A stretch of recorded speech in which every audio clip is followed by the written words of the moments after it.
আমরা যখন কোনো কর্মস্থলে যোগ দিয়ে নিজেকে মুসলিম বলে পরিচয় দেই, তখন মনে রাখতে হবে আমি একজন প্রতিনিধিত্বকারী।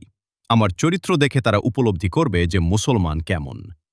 আমি যদি মিথ্যা বলি, কাজের চুরি করি, সাথের কর্মজীবী ভাইদের সাথে প্রতারণা, ওয়াদাবর খেলা করি এবং আমার মুখের ভাষা যদি নিকৃষ্টতম হয়, তখন তারা মনে করবে সব মুসলমানই এমন। আর যদি সবার থেকে আমার চরিত্র উন্নত মানের হয় এবং সবার সাথে উত্তম আশার ব্যবহার করি, তখন সবাই ভাববে যে মুসলমানের উত্তম চরিত্র। দেখি ইসলাম এই ব্যাপারে কি বলে। সর্বদা হাসি মুখে থাকা, মানুষের উপকার করা এবং কাউকে কষ্ট না দেওয়া, আল্লাহ ন্যায় বিচার, ভালো আচরণ এবং আত্মীয় স্বজনকে অধিকার দেওয়ার নির্দেশ দিয়েছেন। মানুষকে ক্ষমা করা, শোকে ক্ষমা করা এবং উপেক্ষা করার মানসিকতা রাখা, বিনয়ী হওয়া এবং মানুষের সাথে নম্রভাবে কথা বলা, কথা ও কাজে সততা বজায় রাখা, ছোটদের স্নেহ এবং বড়দের সম্মান করা। সংক্ষেপে কোরআন অনুযায়ী মানুষের সাথে ভালো ব্যবহার করা এবং নিজের প্রবৃত্তি নিয়ন্ত্রণ করাই হল শ্রেষ্ঠ চরিত্র, যা একজন মুমিনের ঈমানকে পূর্ণ করে।